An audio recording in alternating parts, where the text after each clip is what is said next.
Bar Hogan for the Boxing Voice. I'm delighted to be here with Welsh welterweight Ben Crocker. How are you, Ben? Yeah, good. Thanks for having me. You. Pleasure's all ours. So you turned pro at the end of last year, got a couple of fights in, and you're returning on Saturday night to the scene of your first two fights, Vale Sports Arena under TM14 Promotions. Do you know who your opponent is yet? No, it's been changed about 3-4 times. Originally, it was meant to be some Russian. He was meant to be coming over. That didn't happen, not because of everything going on. He's double booked up, so he's fighting the day before me. It's been changed another 2-3 times, so I'm not too sure one fight in. But it doesn't matter, you know. It will be on. It's just I'm not too sure who. Mm-hmm. So, as I said, novice pro, 2-0. Probably going 3-0 on Saturday. Tell us a bit about your boxing background. Looks like you're in a gym right at the moment. How'd you get into boxing? How long have you been doing it? All of that good stuff. I started boxing when I was 12. Before I was boxing, I was kickboxing. So I used to kickbox from 5 until I was 12. I was better with my hands than I was with my legs. I came home one day and just said to my father, I want to start boxing. He took me down an amateur gym in Swansea called Premier ABC with Spud Brophy. And then from the day I walked in the gym, just never looked back. I loved it. I stuck with Spud right through my amateur career. And then when I turned 25, I started going up Gary Locketts. Yes, went up there, done a training session. We clicked. I ended up staying with Gary. And I had my debut then when I was 27. I had a rough couple of years in the amateurs though, due to hand injuries. I ended up having 2 operations on one hand. So it pushed me back a few years to turn pro. I wanted to turn pro around 23, but I just couldn't because of my hand injuries. As well as that, then my job is to do with boxing. So, like I said, I got a Keep Fit boxing gym in Swansea. I do 1-to-1 personal training and Keep Fit boxing classes as well. Then, fantastic. So in the amateurs, couldn't find anything about your amateur career on BoxRec. Did you achieve much in the amateurs? Yeah, I had about, I think it was 75 fights as an amateur.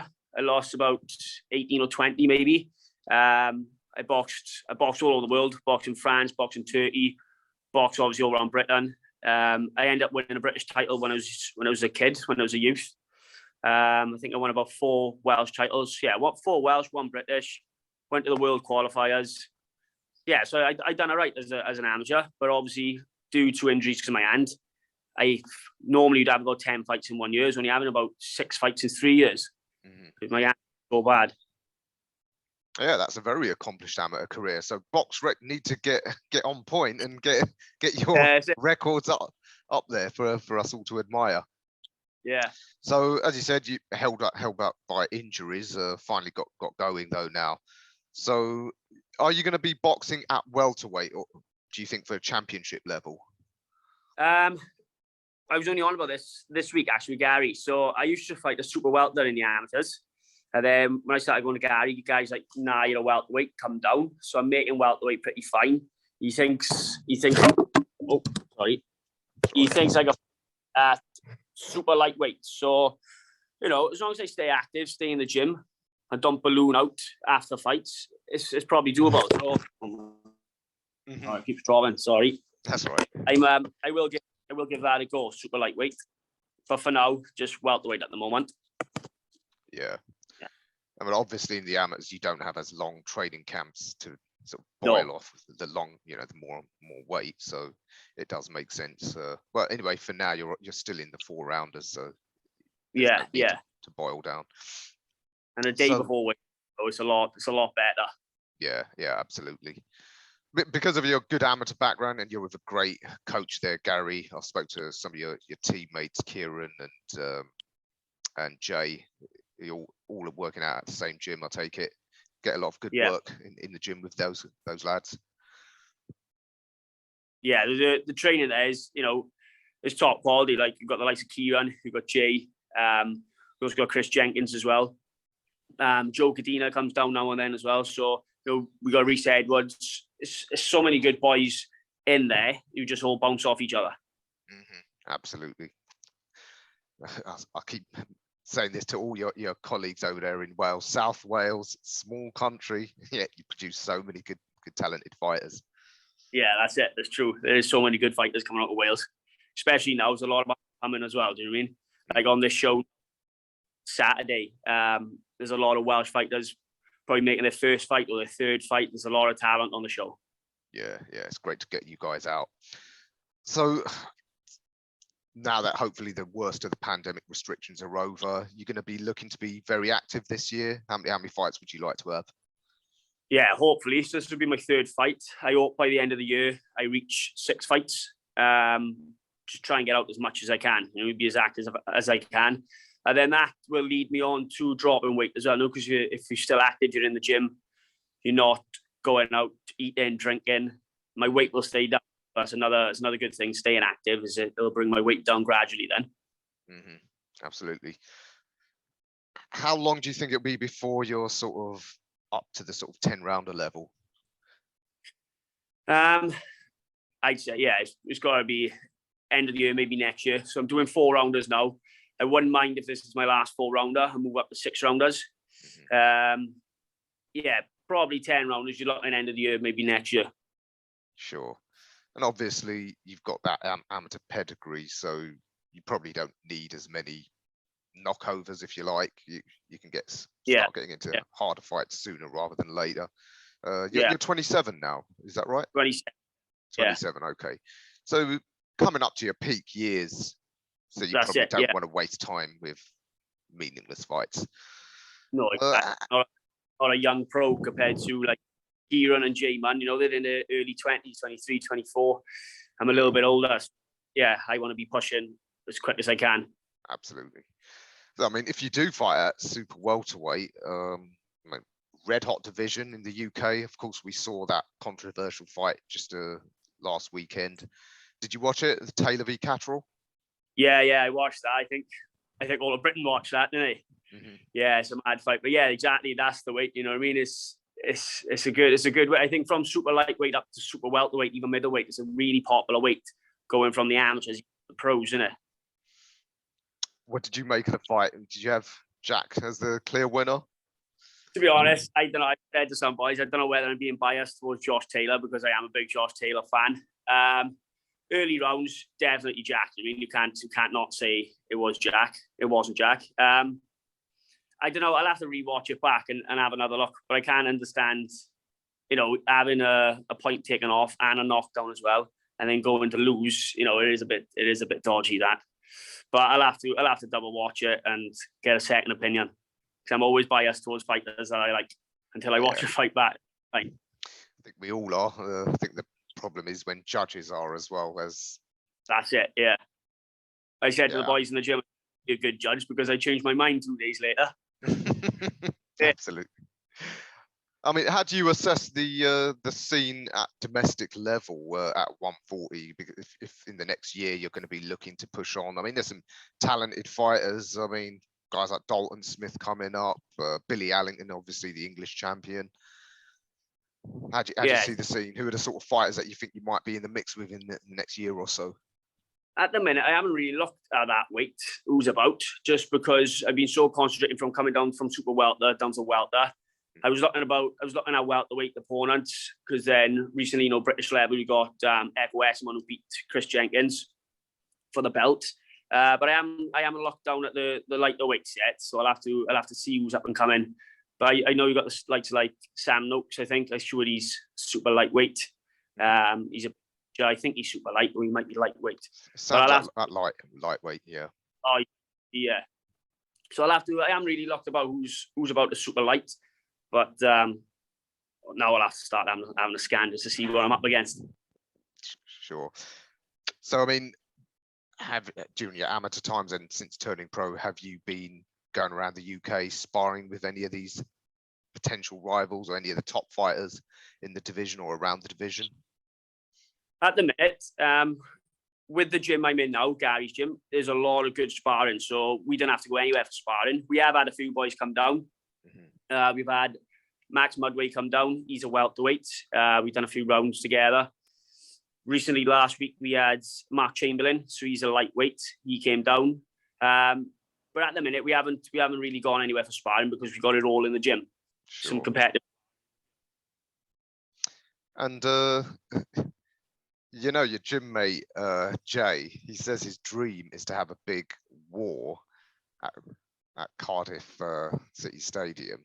And I mentioned, well, to make it even more special, it'd be great if your opponent was from Swansea. I mean, that makes you the logical choice. Yeah, imagine that. I know. They'd be right after that, man. Swansea boys, Cardiff boys. But no, he's a couple of weights above me, so I don't know if that would be ever a potential fight. Plus, we're gym mates as well. But Jay, what's Jay fight at? I think he fights about middleweight, maybe, I think, or super welter. Yeah. I do. If he ever wants a Swansea matchup, Man or Lee's around that weight, so could be a Swansea Cardiff boy. I mean, your colleague Jay, he said he dreams of having like a war, like a Gatti Ward type fight. I mean, stylistically, what about yourself? How would you describe yourself style wise? I like the box. I like to sit back, think, move, hit the knock, get hit. You know, I'm not a Mayweather style. I'm not saying that, but think like Mayweather. I mean, I'd rather get my shots off, move out the way. I like to sit back, relax, think about what I'm doing. You know, but I'm not wasting time when I'm thinking. I'm more of a clever boxer rather than staying there going toe to toe and having a war. But over time, you know, be the complete fighter, you need to do both. You need a fight and you need a box. So as time goes, I'll just start mixing that into the game plan for when fights that I do need to do it. Mm-hmm. All right, and who are your biggest influences in terms of the fighters that you look up to and that you want to emulate? One of the boys asked me this yesterday, actually. He said, who's your top 3 favorite boxers? And I was like, what, current or retired? He said, any. So the 3 I named yesterday is Floyd Mayweather, Canelo Alvarez, and Mike Tyson. Just growing up watching them, you know, I got all 3 of them tattooed on my legs. So, you know, my 3 favorite boxers. I was a really big fan of George Groves when he was about as well. I just think his jab was unbelievable. He was an awkward style as well. But top 3 has got to be Floyd Mayweather, Canelo Alvarez, and Mike Tyson as my 3 favorites. 3 very different fighters, of course. Do you think you try and emulate any of them? I know you said Mayweather, you like the boxing style of him. Would you say try and emulate him more? I always say, you know, there'll only ever be one Mayweather. There'll only ever be one Canelo. But I try to take different things, not so much from Tyson, but I try to take different things from Canelo, Mayweather, even George Groves. Try to take little bits from him. I take a lot of stuff from Canelo. I'll watch his training videos, the way he hits the bag, the way he hits the pads, the way he moves, and I'll try and take some of that and do it myself. Mm-hmm. The best thing is, as you said, to be an all-round fighter, but you're going to have to be your own fighter. As you said, those fighters were unique and they had their own unique physical traits. I remember when I first tried my hand at boxing, it was Mike Tyson. Because growing up, he was, of course, I started trying to copy his peekaboo style. Yeah. But of course, I don't have his physical traits to make it work. So absolutely. You know, when you get fighters like that, it's literally one of a kind. For example, Adrian Broner tried to copy Mayweather style and it just didn't work for him. Do you know what I mean? Mm-hmm. It's only find people like that. But you could take things from them, put it into your style, and hopefully it works. Yeah. That's what Incidentally, what's your height? Couldn't see that listed on BoxRec either. 5'11". Okay, so that's fairly tall. I'm a big welterweight, and I'd be a really big super lightweight as well. Yeah, absolutely. You'd be bigger than Josh Taylor at 5'11". Yeah. So well, you definitely use your physical advantages in that sense. So about your gym mate, Jenkins, what do you make of his fight in April against Florian Marku? Big fight. Big fight. How do you think he'll get on with it? The thing with Chris, his boxing IQ is brilliant. Do you know what I mean? When you spar him, he knows when to pick the pace up, knows when to drop the pace, when to throw heavy, when to not throw heavy. I think Chris will win. He's in for a great chance for winning as well. A lot of people, have always wrote Chris off, but he is very underrated, and he can fight all day. He is super fit. He's the fittest in the gym. He's fitter than all us youngsters. And, you know, he's 30, 33, 32, 33. But yeah, Chris can fight. Chris can fight all day. Mm-hmm. You confident that he'll deal with Marku? Yeah, confident he'll deal with Marku. I find that some boys who come from a different type of background, like I know I said I came from kickboxing when I was a kid, but all through my career I turned to have been a boxer. I know Floyd Marku's come from a kickboxing background. I find sometimes when a boxer has got other sports in them, like maybe kickboxing or karate, they haven't got that boxing. It's hard to explain. They haven't got that full boxing experience. You know what I mean? So they make mistakes that a boxer would. Like when I first started, my stance was too wide because as a kickboxer, you've got to get legs off. So just over the years, you just brought my legs together. But yeah, I think Chris will win. His boxing IQ will get him through it. Yeah, and that could set him up for some big fights. Possibly a rematch with Esserman. There's obviously the Conor Benn fight. A lot of people want. Yeah. So yeah. Well, good luck to Chris. Let's see how that goes. Yeah. All right, Ben. Anything you want to add? Just can't wait for the weekend. Big thanks to all the sponsors and the support of everyone buying tickets, sending me messages. Big thanks to everyone interviewing me like yourself. And big thanks to my team, like my trainer, Gary, Dan, all the boys in the gym, my strength conditioning coach, Dylan. Just been, it's been an hard camp. It's been good and I'm ready. Fantastic. All right. Well, we look forward to Saturday night, whoever the opponent is. And you Welsh boys putting on some great performances for your local fans there. Yeah. So, all right, Ben, thanks for being to the Boxing Voice and we'll see you Saturday night. Brilliant. Thank you. Catch you Saturday. Thanks. For the video, feel free to hit the like, subscribe, and share. As always, if you want to support us to the next level, head over to the patreon.com/ThaBoxingVoice. We have tons of exclusive from Border Wars, Untitled, betting shows, the list goes on and on and on. But in addition to that, if you guys have questions for fighters, trainers, and promoters, this is where you can submit them. We will run out, get these questions answered, and put it back on the show just for you guys. Appreciate it. Peace.